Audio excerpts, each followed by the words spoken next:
Ay altında dairanın salkınında bütken kim? Amır aygan kaçaldın alkımından bütken kim? Ağlamda aykındın çarkınından bütken kim?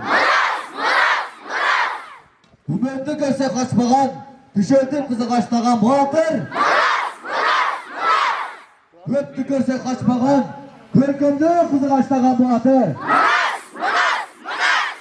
Höktön çığa kalganday, körkü kıştı arkanday.